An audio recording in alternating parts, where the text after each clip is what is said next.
This will be podcast number 1 of Homie and the Dude. And Love it. guest is Jay Marriott, one of Tom's old basketball players and a good friend of mine and friend of Tom's as well. Things I want to say, disclaimer, there might be some language that people might not like and some taboo topics that might be touched upon. If you're not a fan of that, you can always click off the video. Cool. After that, Jay, so we're dealing with COVID at the moment, and it's been a bit of a battle, but I know something in all this darkness, a bit of light came for you the other day. Apparently, you turned 39 the other day, right? Yes, sir. Sadly so. I'm hurtling towards the big 4-0. What's a birthday like versus a normal birthday like for you? Yeah, I mean, a little bit strange, but to be fair, like I don't really do much around my birthday because my son's birthday is like 2 days later. So really what my son ends up doing is ending up having 2 birthdays. Nice. So we set up a big Zoom call with all our family to be there, and they sung happy birthday. It was pretty much for my son, not me. What? Oh, and we did a talent show, yeah. So I had to get that in there as well. I didn't show out any talent whatsoever, but everybody else did, yeah. Didn't even spin a bowl on your finger, dude? Nothing happened for me. I was just kind of sat there holding a chocolate cake and just smiling. Hey, dude, we saw some of your talent on display. You know where we saw it? So we were just Bodie and I were just scrolling through some of your like socials, and we saw, I guess it was a TikTok or something like that, but you doing like you and Cassie on the deck doing like the full on. That was pretty good, man. You guys were like, you had it. Showing some people some moves. We actually keep getting requests. People told us we need to get back on TikTok, so we kind of went hard at it for like a week. I ended up jumping in like a ice cold river just to do a Will Ferrell sort of sketch. And that was like the apex of my TikTok career. And then I've kind of eased back, but you never know. We may make a reunion. A resurgence as such. Nice. Absolutely. That's dope. Okay.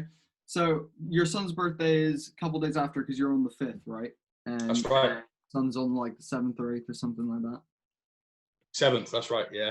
Nice. So do you find like for you as a dad that's like a super enriching time? Like also it's close to Easter as well. So actually in that time period, you've got a lot of celebrating that you guys can do. I assume that's a nice time. Yeah, definitely. Well, I mean, like obviously, maybe you don't know, but I'm a member of the Church of Jesus Christ of Latter-day Saints. So like obviously Easter is like a big time for us. And then, yeah, like you said, our birthdays being so close together, and just the build up. Like, I just love the build up and the excitement. And also we have something called General Conference. So that happens 2 times a year where our prophet and our apostles come together and they talk to us. Basically, they give us messages. And it's a really cool, like it's a lot of fun. It's that time of year for me is probably one of my favorite, to be fair. I love April. Nice, man. That's dope. Yeah, I can imagine a couple of birthdays. Some obviously I've not talked to you about it, but some religious stuff that you're doing. That's dope, man. That sounds real fun. I mean, hey Jay, can I ask you about the apostles? So is that like, are they representatives of the church that talk to you, or is it like some other, like, I didn't really get that.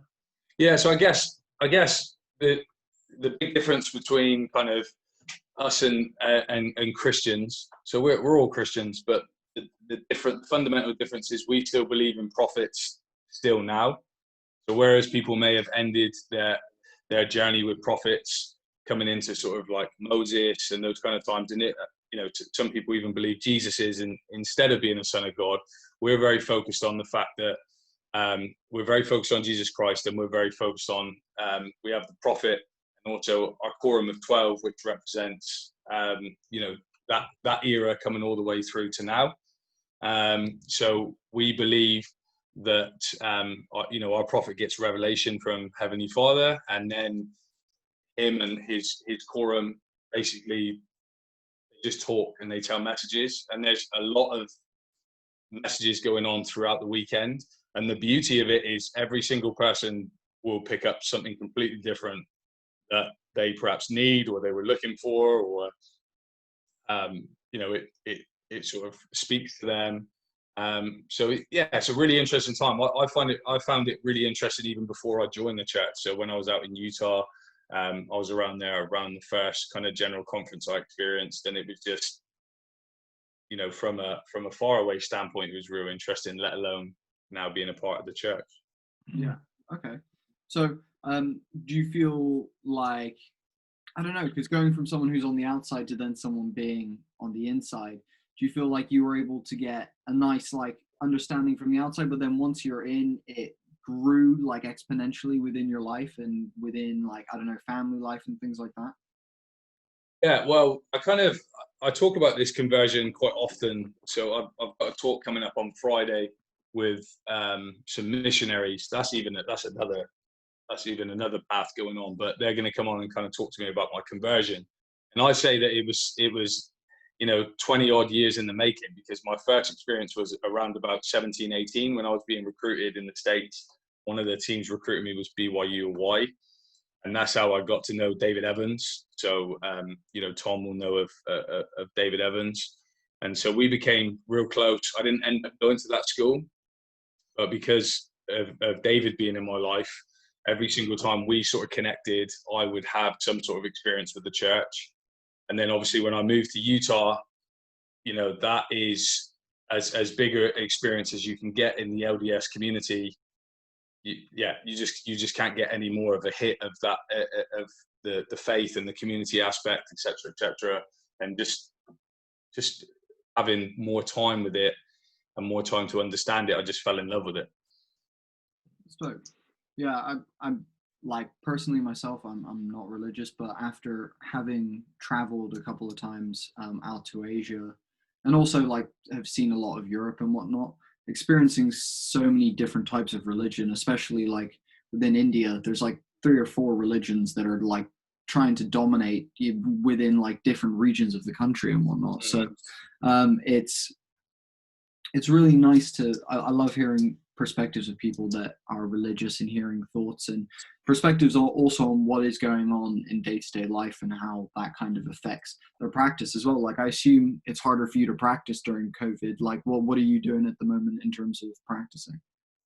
Yeah, so in terms of the church, obviously they've kind of closed churches, and we also have temples that run alongside church. So everything's kind of closed at the minute. But we kind of got special sort of license from the bishop for me to administer the sacrament here at home. So we do that as a family. We've got a very young family, so we make it really brief and just give them like a really nice kind of small story. And then our church actually probably about a month ago have kind of sorted out a Zoom call just to have an hour where somebody might take a lesson or something like that if you want to try and jump in there. So but if anything, really, with lockdown, it has enabled me, alongside a bunch of other stuff, but it's enabled us really to really come closer with our faith. We've had that little bit more time to sort of read and study and pray, and life's not getting in the way, which sometimes it just does, and we can all do better. So it's given me a bit of time, I guess. 100%. I was just thinking, imagining when you're talking, then having to rush through like making dinner and doing stuff like that, and fitting that kind of stuff in normal day-to-day life seems a bit obscure. But when you've got hours where you're just sat like, well, what do we do? It fills it quite nicely. That's super cool, man. Go on, Tom, were you going to say something? Yeah, I was going to say, so Jay, with regard to the church, like, so I've had some things in my journey, and Bodhi, you have as well, that have been, they've come into your life for a reason at a certain time, and you've probably been open to receiving them at a certain time. But what do you think was like the real draw at the time where you were like, yep, I need to do this now? Like, this is the, I've thought about it, I've heard about it, I've been around it. It's time for me to jump. Was there stuff going on that sort of pushed you in that direction because you needed something else, or was it just like a progression of you just kind of like took the next step of many steps that you had taken before that, and it was just kind of like crossing the line sort of naturally? Yeah, I mean, I think there's a number of factors. I think that one of the factors for me is, like, if we look at my time playing professional sport and even coaching sport, I was maybe like a little bit of an oddball where winning didn't fulfill me. So it was a very strange feeling for me that I was lucky enough to get to the top of the mountain a couple of times having setbacks and stuff like that. But the next day, I wanted to move on and get onto the process and stuff like that. There's a couple of times where I've known guys kind of disappeared and they're celebrating and euphoric.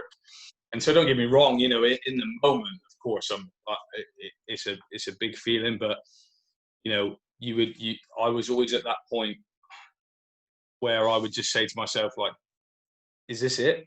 Is this kind of as kind of good as it gets? So there's always been that little bit of an itch. I would couple that alongside the fact that, when my grandfather passed away, my grandfather was like my dad, my best friend, the person I can attribute to me making it in basketball, like just everything. And when he passed away, that created a big void that I just couldn't address. Like I just couldn't address it. For a long time, I spent time feeling very, very guilty because I couldn't think of him. So there was a lot of that kind of going on. And I think for a lot of people, I think you get to a point in life where sadly, if somebody very close to you, a loved one, family member, a friend, or anything else like that passes away, you do want to understand or believe that you'll see them again. Because in my mind, I think that if not, and you just think it's a kind of a definitive end, I just think there's a morbidness to that would probably hold me back from achieving anything, I think, because you would just kind of be like, really? And then I guess the third factor was I'd been offered a great job in the States, and I'd been spending quite a bit of time in Utah, but obviously that Noah is with a previous relationship, which is my eldest son, and he's always going to be in Plymouth for the rest of his life. And the more and more I was kind of becoming connected to sort of working with the program and things like that, the less and less time I had to be able to be a dad. And that was really conflicting me. So that was really grinding because, I'd wanted to coach in the college game for probably before I even took a pro job. I didn't really want to coach pro. Like the collegiate game is what I love. And then having to sort of say, you'd be offering me my dream job right now, thanks but no thanks. So that was incredibly tough as well. So this was now opening up the next chapter of my life. And yeah, I just think that he was ready for me to kind of receive the message. I was ready to receive the message, and that's how it's happened. It wasn't easy, because a lot of people can view our religion the wrong way. So I most definitely had my grandmother calling me up thinking I was joining a cult, and friends thinking that I was going to change and everything else like that. But I think that it's been nearly 3.5, nearly 4 years now since I got baptized, and I'm not different. I may view myself as inside as a person as having become a better man, but nothing's changed about me and my personality. And I think everybody just kind of relaxed after a while and was like, oh, okay. It's just yeah, he's not going off the deep end. Yeah, he's not going off the rails. Hey, Boats. Yeah. Did when Jay said when I got baptized, did you at all think about the actual like process of that? Yeah, like someone yeah, The that's what I thought. tub ever. Um, Jay, did you just say that you had an offer for a collegiate coaching job, and then you were like you pushed that aside to come back and stay within Plymouth to be with your son? Yeah. So I was out in Utah. So initially, when I was out in Utah, I was helping my buddy David Evans. So I was helping him out with his high school program. So it's a national sort of powerhouse, really, Lone Peak, which is probably 85% LDS kids. So everybody's on the sort of same page, and the incredible amount of elite athletes, not just in basketball, that come out of that tiny high school that's situated under a mountain. It's beautiful, but it's a small school. Is incredible. So I was kind of helping out, so the pressure wasn't on me, so solely he's the head coach, and I was helping him with everything that fits around that. So, I kind of had a luxury, really. So I would do some individual development. So they had a really good trainer in Paul Peterson. He played over quite a high level in Europe, and he'd come back, and his kind of individual skills were completely different to what I taught. Mine was much more European, so we blended those two. I did some strength and conditioning. I worked with some of the up and coming kids, so some of the kids coming into sort of their freshman year. So it was kind of easy breezy. It wasn't easy breezy, but it was, like it wasn't my program. I got to head off, go lift weights whenever I wanted. You know what I mean? I could take a back seat. Then obviously, I met a college coach through David Evans. He's an older guy that was also the athletic director at Snow College. So it was a nationally ranked junior college, which is just perfect for me. Like that's where I wanted to be. And he was just like, look, I've been trying to pass my program on for a number of years, but just have not had the right assistant come up, have a talk. So we went up, we had a chat. He got me to outline what he thinks that I would do with the program, because they're in a rare situation where they can hand out 12 scholarships as a junior college. So they had, I think they had a French kid there, a kid from Belgium, a kid from Africa. So they had an international program as well. So yeah, everything about it just absolutely sung to me. But I think there was just a moment in that journey that was kind of nagging at me. Sadly, I didn't have my dad around when I was younger. I'd see him once a year, and that genuinely started to eat away at me.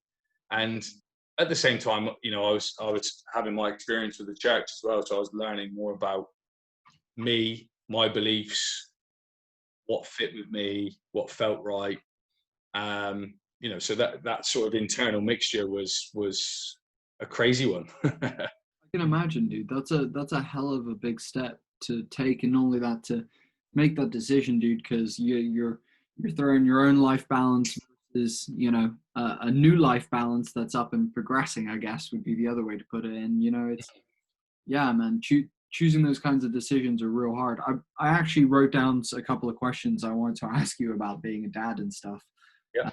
Because you've got 3 kids, and from what I see on social media, you're constantly, especially out during COVID, taking them for adventure walks and down at the river and hanging out with them, and constantly trying to find fun ways to do stuff. So and not only that, but also apparently you also have family comes first, or family first, on each tattooed on each calf. Isn't that right? Yeah, that's right.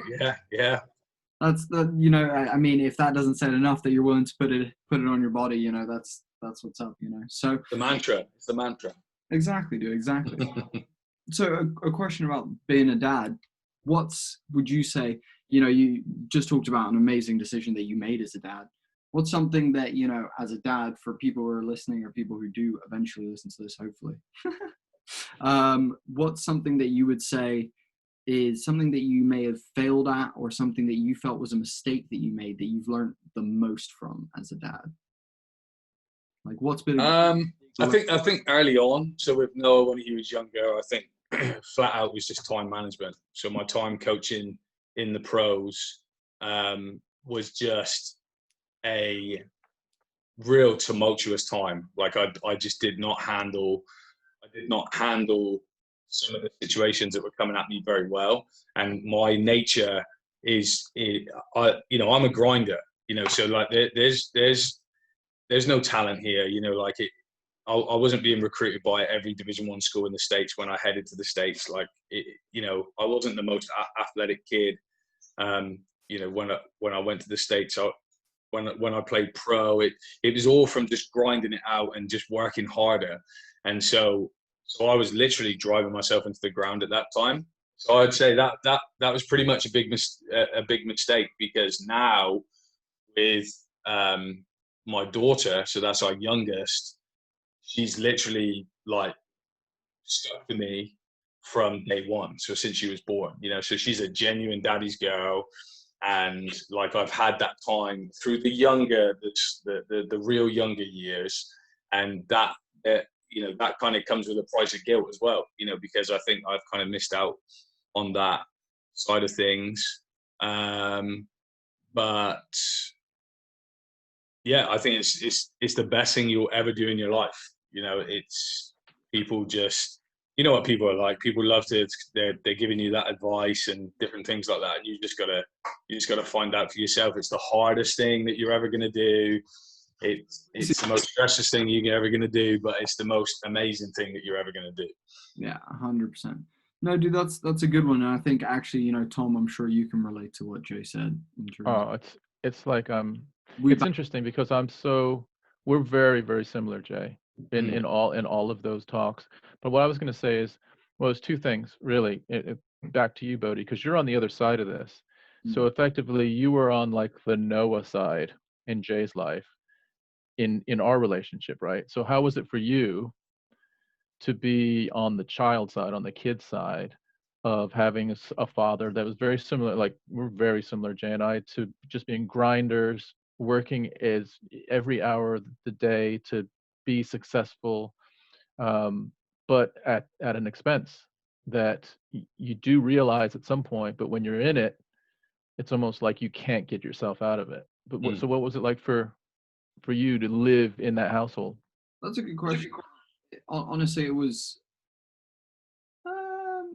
that's a good question. I would say you were hard to live with in some ways because of one, expectations that you would set yourself and expect everyone else in the household to meet those expectations, when not everyone in the house grinds as hard as you do, or like even does like focuses like in the intense way that you do with a project. So I think for me, like I know you and me, for many years when we first moved to England, like when I first started looking at like high school and where I wanted to go for like English, what we call college, the 2 years, in between before university, so like from 16 to 18.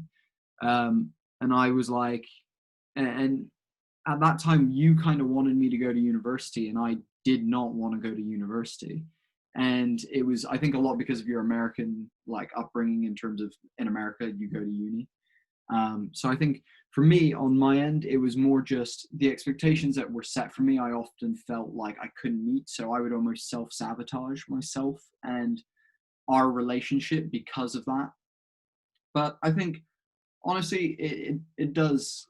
I think it's something as well that I sucked as with like something you realize as an adult that even as a kid that you kind of sucked as. Like I realize now as a kid, I spent a lot of time like out skating and out doing this kind of stuff. And like through my teenage years, I said this to you guys, like when I went traveling and when I moved out, that especially in the last couple of years before I moved out, I really regretted not spending more time with you guys, because it was kind of the last couple of years of my teenagehood that I was going to be living at home, relying on mom and dad, looking after, being looked after, rather than, relying on myself to make money, pay bills, do everything, whatever. And I think my biggest thing was both the realization that learning from you being bad with time management, to then me realizing that I was bad with time management, and to now later in my life trying to make as much effort as I can with you and mum in terms of coming over for like lunch and dinners and like coming out to see you or like taking mum for a coffee, you know, that kind of, and you and me doing UFC nights or whatever, you know, that kind of stuff is what I would say is the thing that I ended up learning from the whole experience was like, it's my job now in later life to pack in that time with you guys. Yeah. So Tom, like, did you kind of find like you still think, and those times though, you still think that you're doing the right thing for your kids, just a different perspective, right? You know, so like, it's not that for me, it wasn't like a selfish itch. It was, it's like, I don't know what the best way to describe it, but you know, you think that working harder and getting yourself into a better situation and a better financial echelon, and then you will have that time later. But that was kind of my perspective was, you know, a college job can drastically sort of change the financial aspect of situations. Yeah. And then you think you can have that time, but it's not from a bad place, you know? Yeah. No, it's not. But I've told this to Bodie and to Tracy.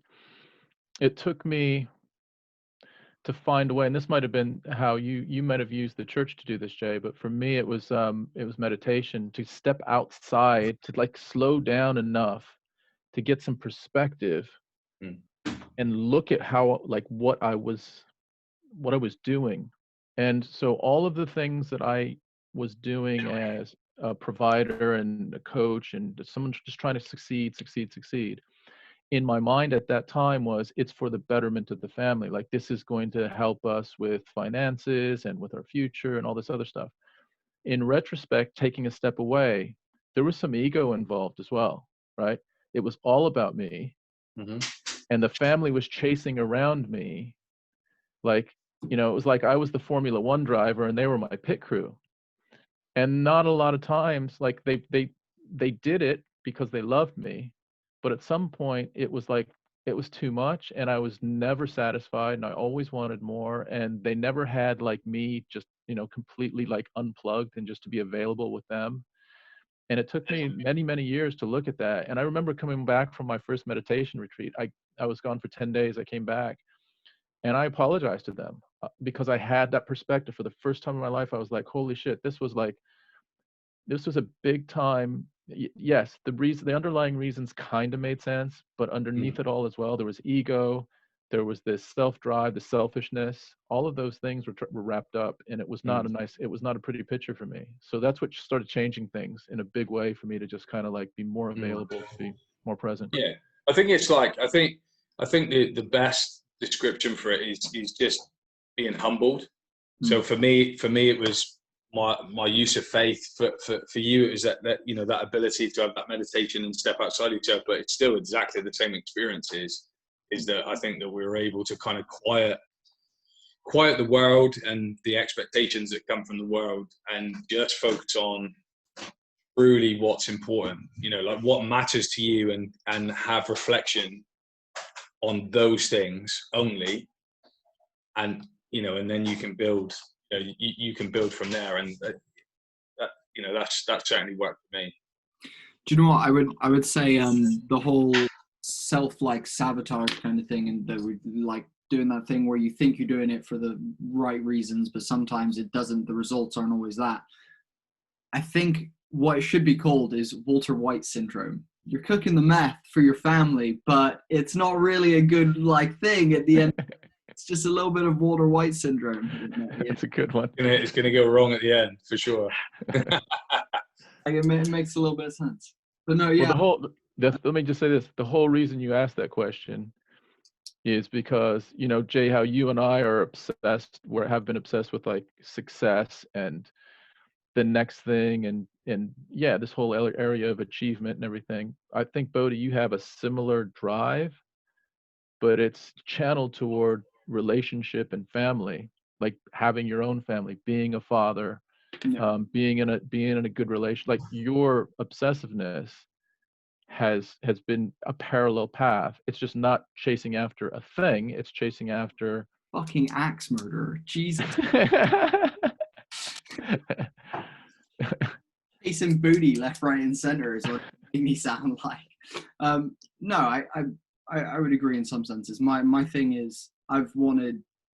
I don't know. I like as a kid, I was lucky you gave me exposure to movies that probably didn't do me a lot of good long term, but it's something that, like I fell in love with those. Like you meet the right girl and that's it. And once you know, and like that's how it goes and stuff. And so I guess my thing was like trying to find that right person. So yeah, for me, for years, my drive has been put into like dating like people that I think are the right ones until like eventually shit falls through or whatever, and like just battling through that and learning how to be a good partner, I think is the thing that I really work on in my life. It's the one thing that I really give the biggest shit about, I think, is just being a good partner and being respectful and providing, but also then, like you said, time management, making sure that I'm doing dates and buying flowers and being on top of my fucking shit and looking after her and whatnot. So yeah, I think you're right, Tom. In many ways, my life is driven towards just being a better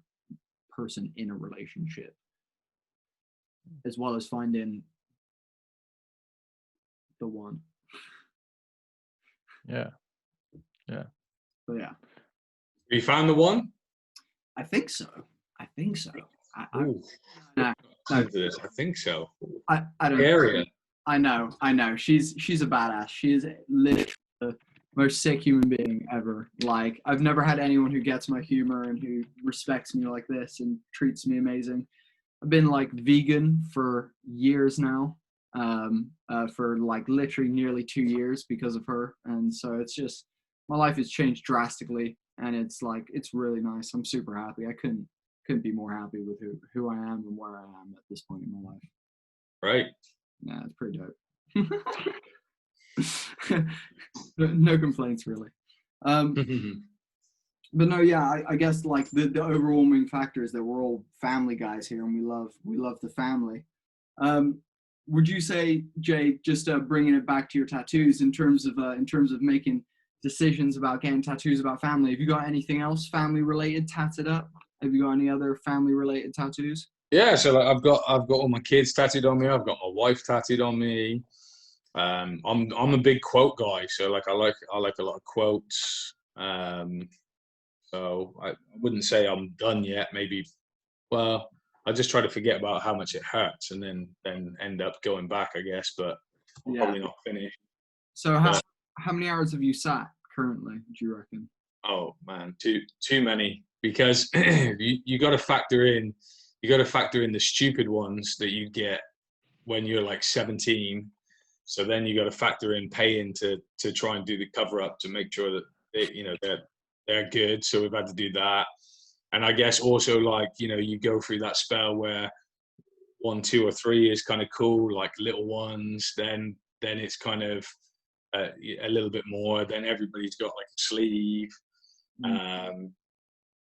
I've got all of me tattooed on my hand, and then that's my son and my wife and my kid, the rest of my kids, and I've got family members that have passed away tattooed on me. So yeah, but family's a big factor. But I think that for a long time I haven't known how to express that the right way, and how to build the right bridges to live by that mantra. So really, I have to credit my wife for that change in me, in terms of the effort that she puts into all our family is incredible. So whereas sometimes I can be kind of standoffish and maybe not communicate as much as I should, etc., she is on point, and very, very strongly lives by that mantra, which again makes me better. Yeah, that's good, man. That's exactly where it's at. Has there been any tattoo regrets? Any ones that you're like, that one needs to go at some point? Of course. Probably the worst one was when I was 17. I went to a tattoo shop just to get the Miami Heat sign. So like the old fire basketball going through the hoop at the time, and the guy was like, yeah, I don't know why I thought I could just rock up in a tattoo shop and he just go. So he was like, I don't have a booking until like 5 or 6 hours later. So I was like keen to get it. And I was like, okay, no problems. So I've gone off in town. And at that time, like a big influence in my life musically was Eminem. You know, like that first album that dropped, and it just had that kind of like teenage darkness to it. And people just kind of gravitated towards that, I think. And I remember seeing a poster of him with this tattoo with the flames, and yeah, I was just impulsive, you know. So I just went and bought the poster and took it to the tattoo guy and told him to do that. And then I guess figured out later on that, you know, within the graphic there was like a bunch of like big mushrooms and different things like that, and just completely like stuff that didn't pertain. Man, this sun didn't pertain to me whatsoever. Yeah. But I rocked it with pride for a couple of years, and then thing came to sense. Fair. I was gonna say I've got some bad ones as well, man. So I know I feel that. You got to. I think that's like part of the journey. Oh, 100%. And you know, you're saying about forgetting about the pain. That's like my one thing. I find that when I go big distances of time without getting tattoos, when I then get another tattoo, it's so much worse than if I have like two in like the space of like 2 months. I'm like, yeah, like that's totally fine. But after a year or so, I'm like, oh, that shit hurts again.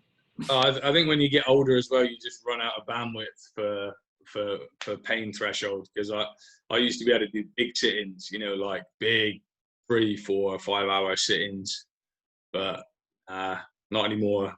I'm like, I want an hour, and then see how I'm rolling.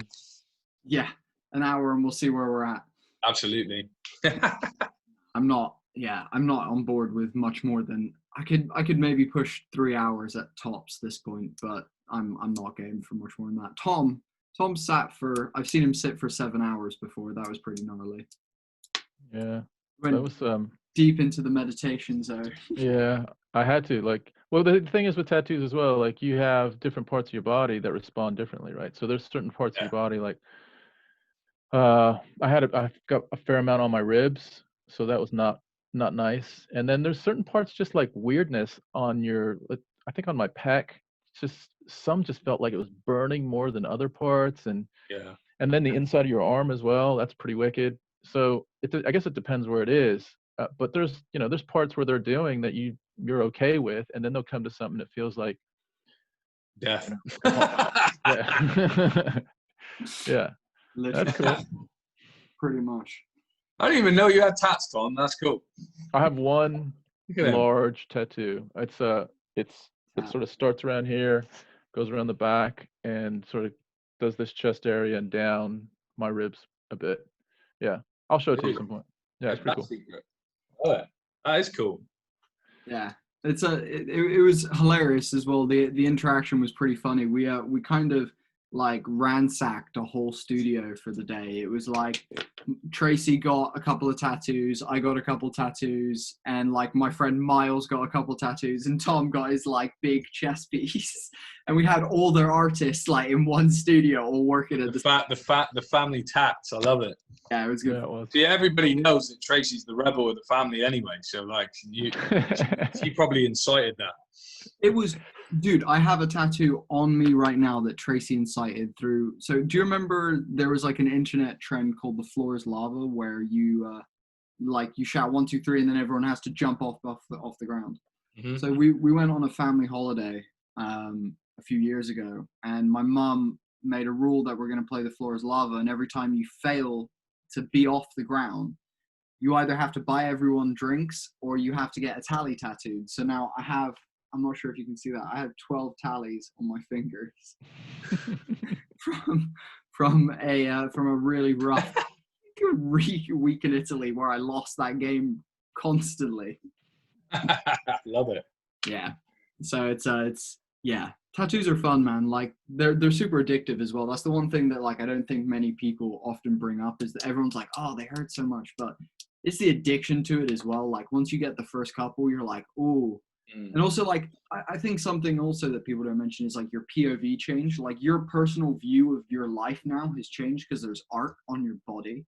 Like that's completely different from what you've experienced for years of your life, that now when people see that you have art on your body, it's like, and you see it, it's completely different. So yeah, and it for me personally, you know, it shows a journey.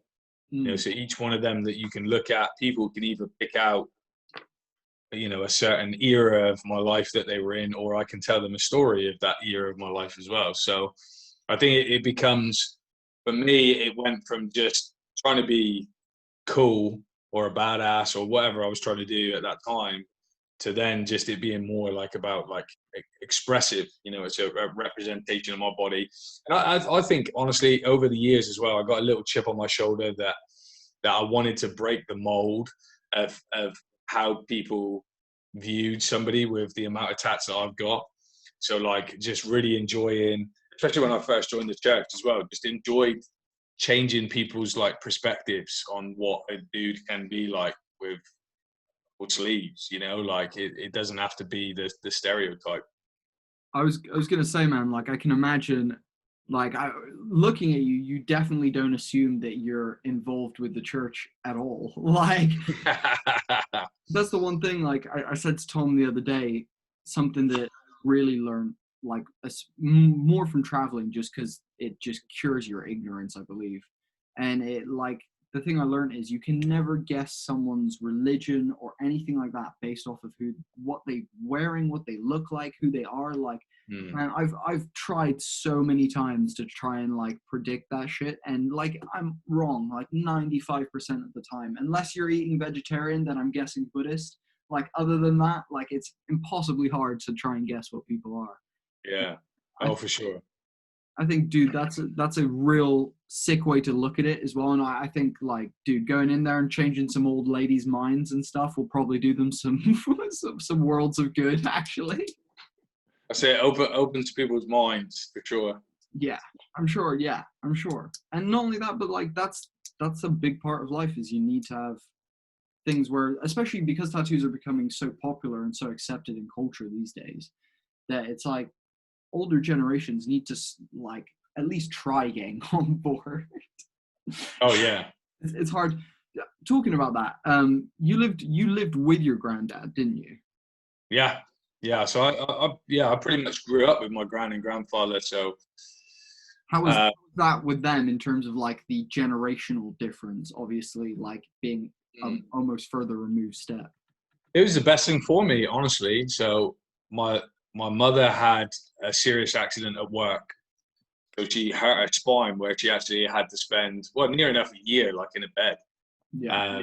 And so, I was pretty much living with my grand and granddad. And then geographically, because of where the schools were set up and where my mum was living and things like that, then went to spending the week with them and go to my mum's on the weekend.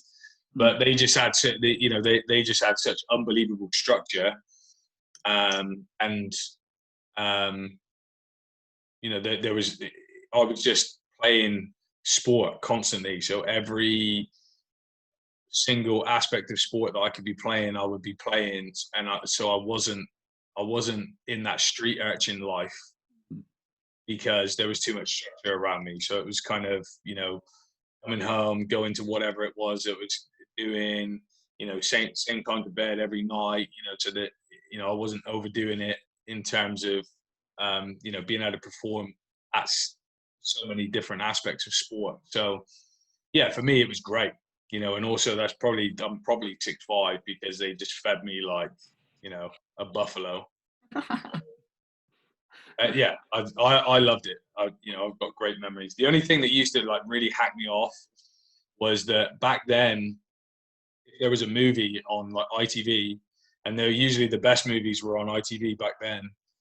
There would always be the news. It would stop for the news at 10 o'clock. So you'd be watching this bomb movie, but I had to go to bed when the news came on. So I would watched the first half of probably a few hundred movies and never got to see the ends of them. But the sacrifice you pay, right? Yeah, I mean, yeah, for sure. It's yeah. Yeah. So I loved it, and also like I I wanted to do, apart from like when I was doing team sports, I wanted to do as much as I possibly could with my granddad. So we were just competing at everything. So if I wasn't doing sports, then we would go swimming, we would go hiking, we would play pool, we would play snooker, we would play darts, we would play golf. Yeah, I got a sweet story how I like split his head open by accident when I was younger, but with a golf club. But we, you know, I just he was my best friend, so I wanted to do everything with him first, and then I would do the rest of that. Everything else would fit in around it. Nice. So was he a military man, and was he English, born in England? Yeah, born in England. Yeah, no, he worked in the dockyard all his life. He was on the tugboats, so the boats that bring in the military vessels. So at the time, yeah, Plymouth was still a big naval town.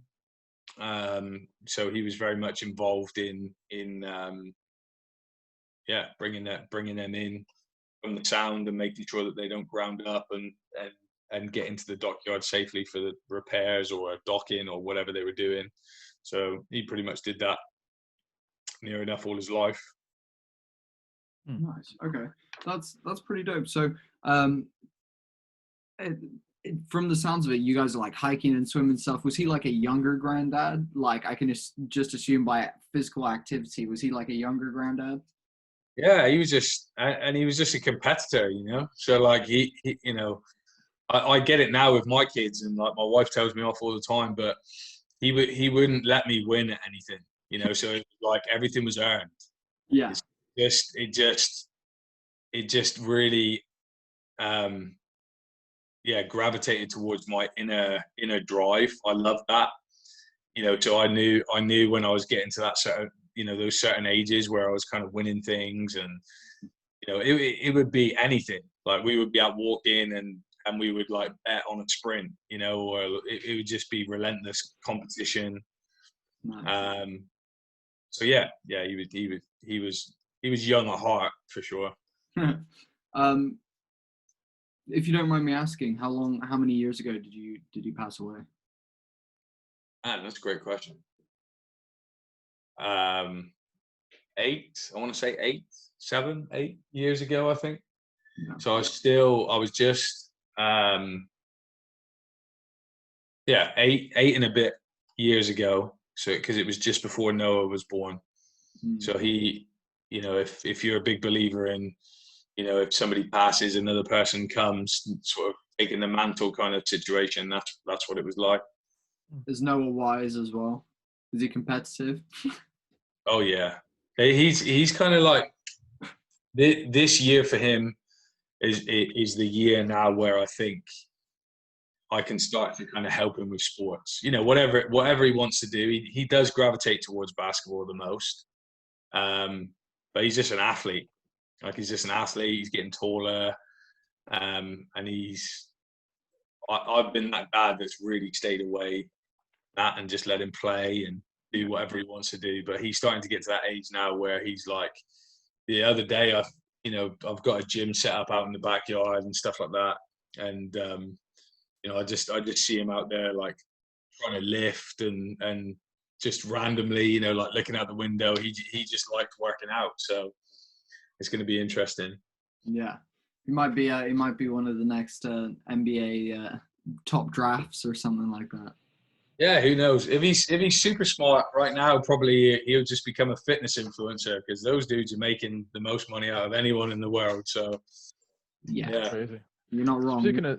Speaking of that, Jay, I was thinking, Boats, I don't know if you remember when Jay played, but and I'm not just saying this, but you did have one of the most lethal 3-point shots. Certainly I've ever coached. I've had a couple really, really good 3-point shooters, and you're in that small little elite group. Talk us through about how you developed that shot, and you know, you talked about being a grinder. Those days, you know, you hear about Larry Bird and Kobe putting up 300 shots a day and that type of thing. Talk us through a little bit of the grind of grooving that shot so it was so money like it was when you were on your game. Oh, it was interesting because it was kind of when I was starting to get out of the dreamers phase and starting to get into a phase where I was like, okay, I think I'm good enough to go and play in the States. I remember there being a lot of good guys around me at that time. So at that time, the Raiders setup, there was a lot of British players with which that you could hang your hat on. So it wasn't just American guys where you were kind of not sure how to measure that. It was British guys coming through in the same sort of system, a little bit older than me. And, I would say like I was more of a 3-4. So I could shoot the 3 okay, but that wasn't my game really. So I was just a glue guy. So I would do everything. I could handle the ball a little bit better in the younger years. Like I had really good vision. I liked to rebound. Loved playing defense. But what they highlighted to me is if you want to make it in the States, and let's put it into perspective and say that you don't grow to 6'8", 6'9", or whatever would be the case, then if you can't shoot, it's not going to work out for you. And I just remember that kind of sticking in my mind to the point where I was just driving neighbours to distraction because I would just be out getting reps. I made sure I put a light outside in my house. And to make it kind of 3-point range, I had to go the other side of the fence to be on this. There's this small road that takes you up to some other houses. So I had to be on the other side of the fence. So I would bug my sister, who was sort of like 10 years younger than me at the time, and to get her to rebound for me and chuck it over the fence. And yeah, I just really became obsessed with making sure I had that piece in my armory, because pretty much everybody else was like, you'll be okay. Like the athleticism it isn't there, but you're pretty smart, and you've just got to figure out a way to get around that. But you're competitive, but you need to be able to shoot. So that's kind of where it started. And then I just started laying down markers for myself. So the first year so I ended up going to a junior college because this was a long time ago. So schools were having a hard time translating English education, especially if you threw in a few weird things like you had done a MVQ alongside of it. So like I did an MVQ in sports management, and that was like dropping a nuclear bomb into the system for America, into the NCAA. They didn't know what to do with it. So David Evans actually hooked me up with 2 options. I could go to Oregon or California, and I chose California, Northern California, to go to a JUCO. And so my first year there, I was the number 1 3-point shooter in the state of California. So the junior colleges were split up into, I think, 3 leagues then. They were split up into 3 leagues, but I was the number 1 shooter. And then I just wasn't going to stop from there. So it was just kind of just kept working on it. I think to my detriment going into my professional years, if I had to analyze it, is I tried to be too much of a specialist when there were other elements of my game that suffered and tapered off during the time, which definitely I could have been more successful if I'd have adapted that. And that was only highlighted, I think, when I played in Ireland. So my podcast on Thursday, I'm with my Irish coach, and he'll probably say the same thing, that if I could have kind of used my post-up game, that was a lot stronger than I gave myself credit for, and my rebounding, alongside the fact that I could play outside and I could shoot the 3, then I probably would have been the best Bosman in that league for a number of years. Yeah, I remember you being a bit of a terror back in the day. I remember you and Edu would be raining 3s for Tom all the time. Oh, Edu, man. What a great player to play with, and a guy that seriously should have just had a BBL look, because he had a wise head on his shoulders. He was a really, really tough player. And I think that if we we were lucky because we had Jamie as a post anchor that could legitimately score, which really enabled people. Really, they couldn't clue in on me or Edu the way that they would want to.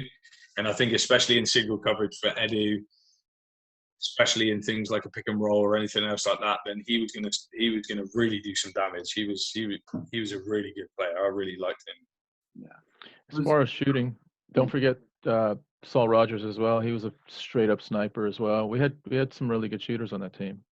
Oh, I mean, Ryan Swadling could shoot the ball. Danny Stevens could shoot the ball a little bit, and especially he got the bug for working out, so he was just getting better all the time. I think with Saul, if you remember at that time, I think it was coming. He was kind of winding down, if you know what I mean. I think he had a sour experience with kind of trying to make the BBL team, and maybe felt like he should have been able to make that team. And I think he had all the physical attributes to do that. And I think that from a mindset perspective, I think that he just needed some more experience just to work through maybe a little bit of immaturity in terms of basketball. I'm not talking as a person, but just in basketball. And he would have been really, really good because he could really shoot the ball. Yeah. Yeah. It's interesting with basketball and stuff. Like I found when I used to play and stuff, like my competitive edge was like always at its highest, almost more so like than games in some ways. In training to beat myself became like one of the bigger things. I think, Tom, you drummed that into me, like especially because I'm not sure, Jay, if you know this, but Tom actually coached me for a little bit of time as well, which was really nice. My like under 16s team for like a couple years, and it was just it was a time where I learned a lot about my own mental capabilities, and because you gave us work to do outside of the gym, outside of our training sessions, and our own personal time. And other than skating, I'd never really done any like personal work on like progressing like in a sport in that way. I'd never like taken time to sit and like shoot reps or to do mic-ins or to do whatever, I'd always just kind of showed up and played, especially at that time I was playing like 10 different sports. I was just like, I'll just take whatever I can. I think it was really nice to be able to get that personal drive from you, Tom, in terms of being like, cool, go home, like go back to boarding school and work on your mic-ins. They've got a small basketball hoop at the boarding house, like shoot your shot, do your like work on your dribbling, do 2-ball dribbles, like because you're the point guard, work on that kind of stuff. And like again, just basic stuff at the time. I didn't do a lot of it because I'm a lazy shit, but I from the bits that I did do, it definitely gave me a lot of self-confidence in terms of progressing myself through just drive in my own personal time as well, which has helped me in many other areas of my life since then, I would say. Yeah, I think you can't. I don't think you can be elite at anything if you're not willing to put that kind of personal time in as well. I think that's really, really important, and you've got to be I think you've got to be able to level that up constantly. So you can't. I don't think you can ever get into a rhythm or a comfort with those things. You've always got to be looking at little bits and pieces that you can add and things like that. And I think that once that starts to drain away and there's other things taking your time away, then that's probably when you see a decline in your performance, I think. Yeah, and it's the same with anything, and it's where you want to put that energy, but that's how it goes. So Jay, you played basketball professionally. You've coached, like, I guess college I would class as semi-professional, I guess, in America. Like it's pretty much as close as you can get. But now I found out the other day that you're currently working with one of your high school best friends, Foxy. How's that? Mm-hmm. How's working with one of your high school buddies? Yeah, it's good. It's a lot of fun for sure because it's enabled us to reconnect, I think, on a stronger level. So we'll always be those friends where when we catch up, we're like, why haven't we seen each other for a couple of months or maybe longer sometimes. But I think we were at that point, like not where our friendship was drifting, but we were definitely we've got families and weren't doing enough together. So I think it was good. It was just it was a serious case of circumstance. Yeah. The things weren't working out, the particular situation.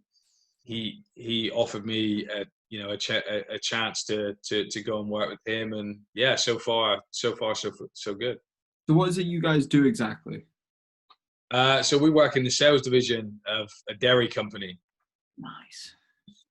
They're called Perithan Dairy. So it's a family-run business, and so Chris has been there.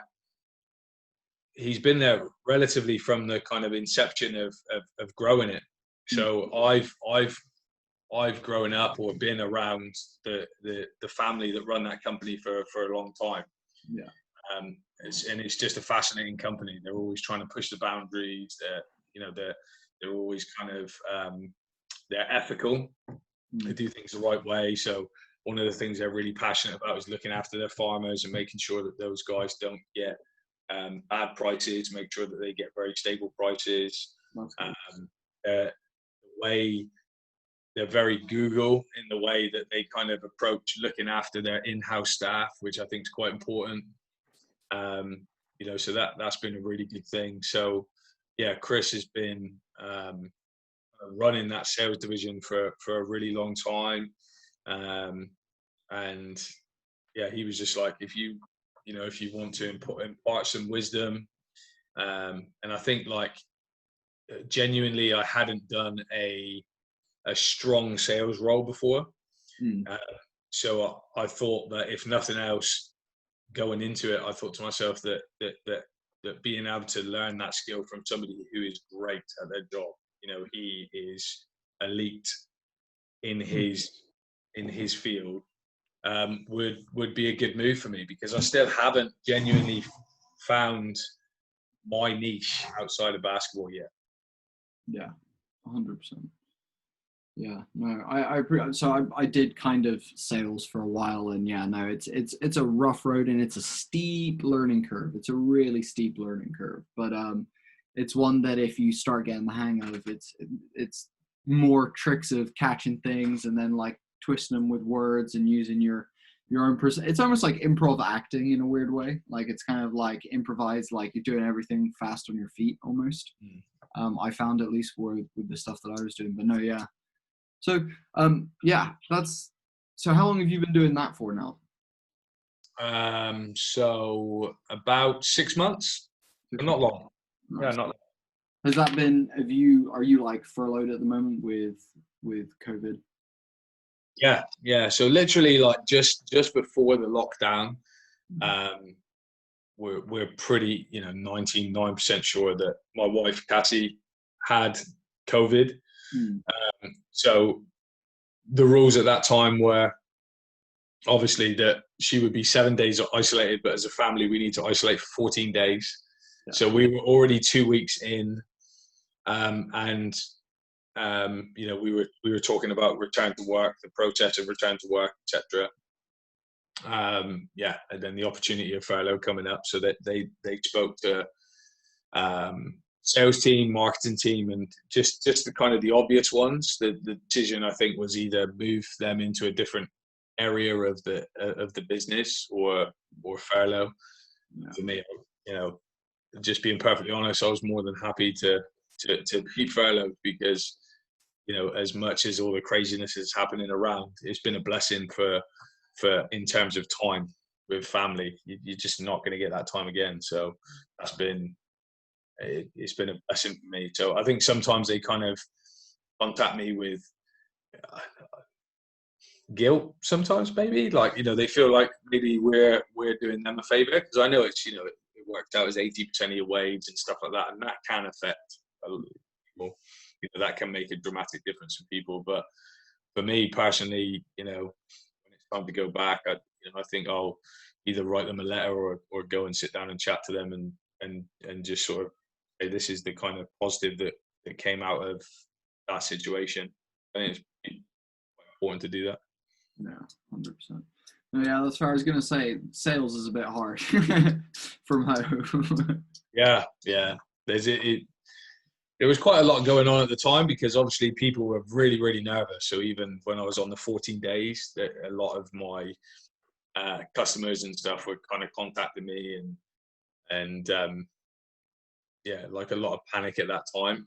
But I think once everything kind of settles down into a rhythm, and you have to bear in mind that we're a dairy company, so shops and all those kind of things closing down. So obviously our focus was more on kind of supermarkets, the kind of places that were left open. Yeah. Presented a whole different challenge. So I was more than happy to give that to Chris, who's got years and years under his belt, and you know, even though this is an unforeseen circumstance, he's a pretty cool customer. He'll be able to handle it. Yeah, fair. Yeah, 100%. And so alongside that, now since COVID, you've started doing a podcast of your own, haven't you? How's that? Sure. How's that been going, dude? How many episodes are you in now? So we got episode 15 tomorrow. So so yeah, the original thought process was just, I haven't had a full moment to reminisce or to kind of think about what's happened. Like literally, you know, I made a decision to leave my plan A with no plan B, and you just got to get in. You just got to get in, and my mentality, you know, like me and Tom just said that we share, is my mentality is, right, we've got to grind, and I need to provide for the family, and we just get going. So you maybe lose a bit of touch with friends, or you don't get those kind of conversations that you wanted to get into years ago that you haven't had time to finish. But the thinking just was, you know, we had no timeline on this lockdown. So I was like, I'm just going to reach out to as many people as I can that I'm genuinely interested in just sitting down with and chatting to, and just thinking maybe a couple of them will say yes. And so everybody has said yes so far. So yeah, amazing. I'm going to kind of slow it down a little bit now. So like I'm just going to do sort of 2 a week in these next couple of weeks, and then kind of eke it down, so that it, you know, a lot of the early episodes have been reminiscing, and now what I want to do is I want to get into this conversation about living a high performance life, because that's where my obsession lies. You know, that's where my real sweet spot lies, is, you know, fitness, mental health, well-being. Yeah, just being the best possible version of yourself will give you the results that you want. So I want to bring on some kind of, you know, I've got, well, tomorrow I've got a DJ coming on. So, you know, made a decision to get out of basketball at a youth level, even though he loved it, and go into his passion of, you know, of DJing. And now he's on, you know, Radio 1 Extra, and you know, travels around the world sort of DJing for Jazzy Jeff, and you know, some big names. So that's going to be a different direction, really, a different spin on basketball. I got an elite strength and conditioning coach in Utah that sort of trains pros, NFL players, high-level college players, etc. So just going to ask him a bunch of questions about, you know, what makes an elite athlete. Just things I think that people can start to get things from, not just a life story, but also they can take a few nuggets away. Talking about DJs and stuff, you said earlier that you were listening to Eminem back in the day. Have you like tapped into, like, I know, for example, I know for Tom and like a lot of other of my friends that are maybe a little bit older than me, in their 30s, and people that I used to hang out with at work, didn't listen to music as much. Like, as for example, someone like myself, like I pretty much listen to music, at least like 60% of my day is music filled at this point. Has there been any like albums or anything that you found in COVID, or like that you've picked up and that you're really loving at the moment? I just think for me, the vibe I've gone for in lockdown is just anything chill. Anything just super chill, even for the workouts and stuff like that. So I've got much more into stretching, mobility. I think I'm on the edge of going in that kind of yoga direction. or trying some Pilates, or trying something different in that respect. I think I've become like the Russell Brand of the fitness world. Like that's the kind of like area I'm getting into. You know, like I'm sitting down and with my peppermint teas, and you know, I'm just being much more conscious about what I'm putting in my body. So anything chill. I'm a big country guy. Like I love country music. Okay. So that's a staple for me, I think. We've got like my sister staying with us during COVID at the moment, during the lockdown, because her and her son live in a really small house with really no garden. So we've got like a really big garden, and they're really close to their family. So we made that decision just as lockdown started to bring her in. So she's like 90s throwback. So that's great. You know, that's a good era to kind of get on board with. You know, my wife could throw anything out there really. She's you're a bit of a rando she's a bit of a rando for music. But anything chill, yeah, she loves country too. But anything chill is on my kind of radar at the minute. Yeah, I was gonna say, because I've been getting weird stuff from Tom recently. He's been sending me some like crazy spiritual stuff, some weird chanting and things. It's classic Tom is all I say when I see it pop through. He hasn't converted you just yet.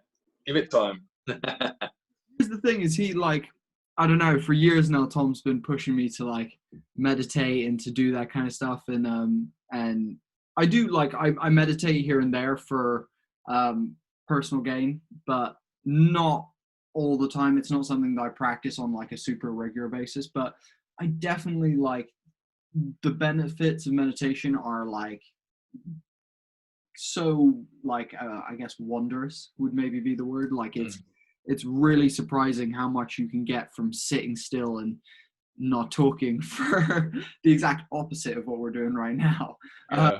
Since I'm not talking and just being silent with yourself and, you know, feeling your body and understanding things in a bit of a different way. So I think we've hit an era right now where I feel like social media and things like that, like it almost makes it, you know, impossible in a way for us to kind of sit still and just take the reins and kind of have that situation. And I think that's where I've kind of switched modes in lockdown and really, really kind of tried to amp up that side of things. So just, you know, really trying to get into those headspaces, because honestly, that is the way to a high performance life. That is like for you to feel better and more energy, more positive vibes coming your way. Just getting you into a position to have the right mindset. I think it's all about preparing yourself mentally and physically. You know, so if you're prepared mentally and physically for the day, you're going to be good. If you kind of wake up and just let the day run you, we know we all do that. You know what I mean? There's some days the day runs us, and some days we run the day. And I'm competitive, so I'm trying to win that battle right now. Yeah, 100%, dude. You know, in terms of, I guess, yeah. You know, I feel that as well in terms of finding the time and trying to find, and also making the time to be productive, but then also, like you said, find the time of taking advantage of all of this time that we do have in terms of spending time with people and building relationships and whatnot. So, yeah, no, I agree. Tom, did you have any other questions for Jay that you wanted to ask? Well, I cut out a little bit, so I just was I want to follow up on the music. So I've really been getting into these long rhythmical jams, basically, usually non-lyrical stuff that I love doing during stretching, and it becomes like sometimes I'll close my eyes on it as well, and it's really cool. That's a really cool little space to get into. It's not like pure like meditation stuff, but it's pretty awesome, and you can just relax into different like poses and stuff. So I know that sounds very, very I told you, I'm the Russell Brand of the fitness world now. So. Yeah, exactly. Yeah. No. That was. I think I cut out for a little bit. That's the bit. But no, I was mostly intrigued. Like, I was just thinking when you were talking about your working out.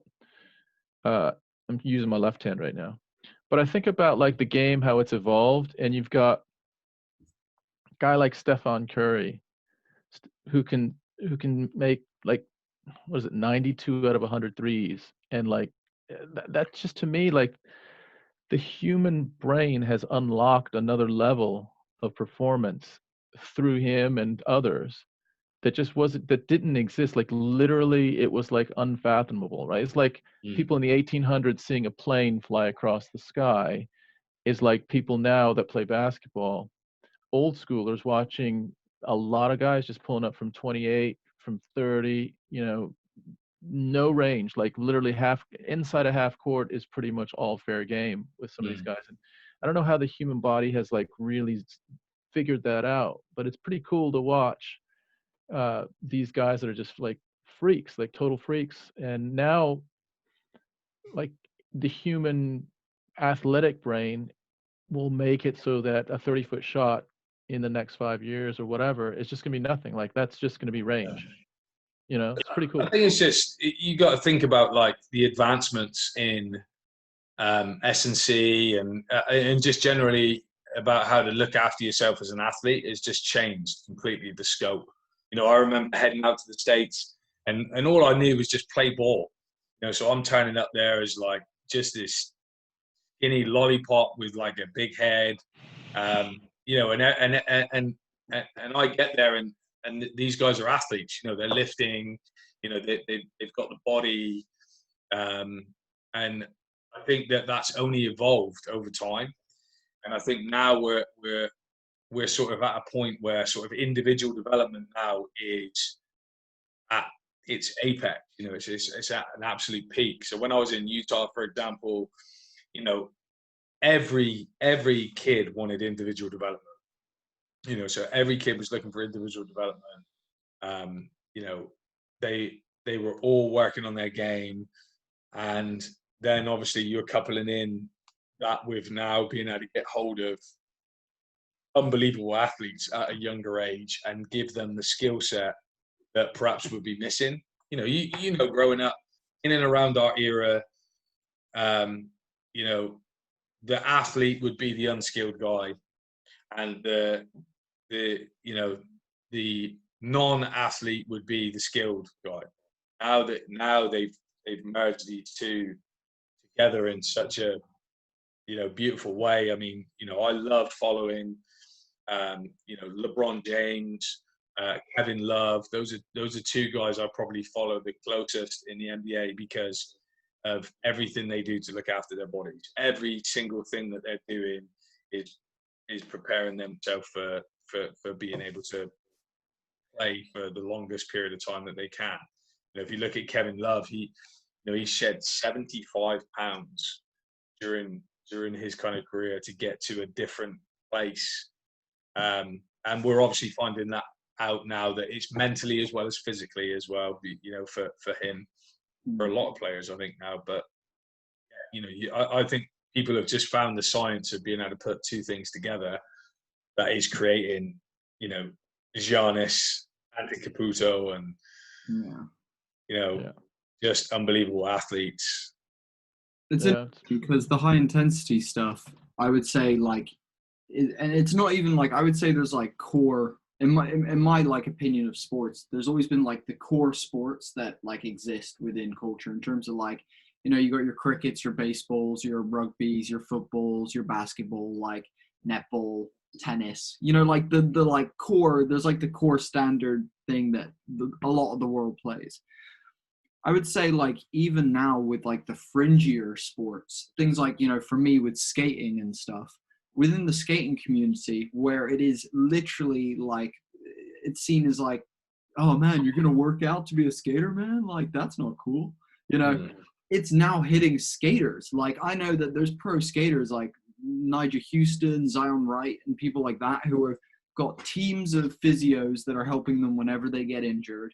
Like, they've also then got like people who are giving them exactly that weights training, cardio, like legs, giving them like better pop so they can jump higher and stuff. And it's like, that's starting to bleed now into sports where a main factor in that sport is get drunk, get high, and go skate and annoy people. Like it's crazy to me that it's bleeding into the fringier sides of sports. You know, that's really, really gnarly. So I think, you know, it's something that really is something that with what you're doing is going to really help people. I think when you're having these conversations with the podcast that you're doing, I think that information is going to be valuable to a much bigger audience than I think even we can perceive at this point.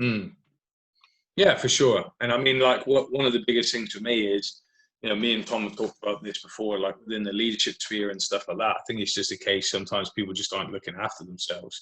And I think one of the things that I'm realizing is for quite a while, I wasn't looking after myself, you know, in the manner which I know I could. So I'm kind of returning back to being an athlete. You know, that's what I'm doing. Like, I'm not trying to be an athlete as in I'm not returning to any kind of sport or anything else like that, but I'm training like an athlete because that is where the sweet spot is, you know. So just kind of going in and lifting and killing myself and just trying to add size and be as big as I possibly can and stuff like that just kind of is not the right move for me at 39 years old. And you know, there'll be a million people in the same boat, whether it be putting weight on or, you know, just not looking after yourself, like burning out. You know, people need to hear these kind of messages of things that you can do, you know. So big mantras I believe in, like the 5 a.m. club, like create some time for yourself. If you're struggling, create some time for yourself. It's not going to kill you, you know, and you're just going to have to readjust the schedule a little bit.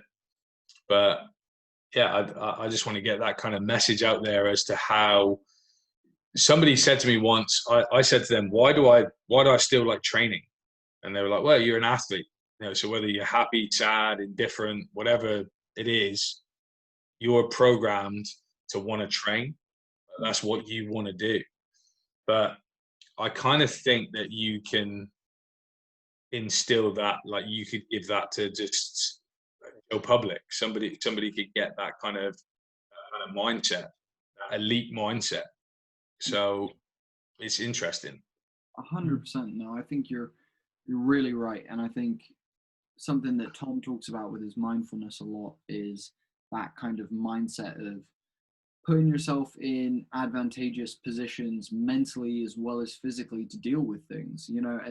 And at the end of the day, you know, you look at a lot of people that, especially in COVID and stuff, and problems that are going on, you know, it's very random in terms of how it hits people, but also if your immune system is high, like I'll tell you right now, there's very few high level athletes that are dying from COVID. You know, it's just not a super prominent thing amongst high performance people because at the end of the day, they're eating exceptionally well. They're probably taking supplements, which are providing them with all the vitamins and, you know, nutrients and all the shit they need on the side of whatever they're eating.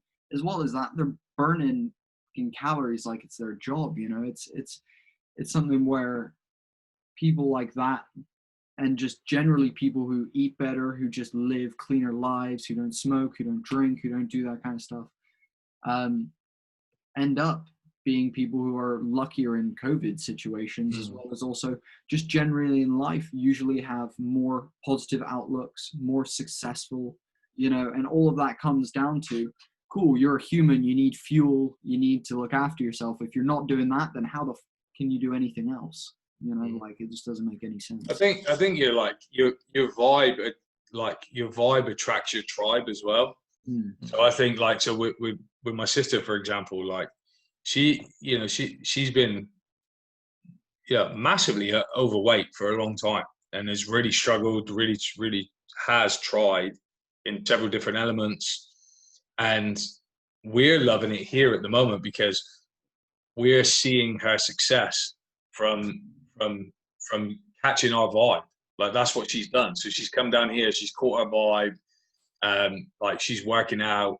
I think like total across her body so far, like probably a month in, she's lost like 6 inches, and she lost I think 3.5 inches around her waist. Wow. Amazing. She's lost nearly a stone. She's committed into our eating.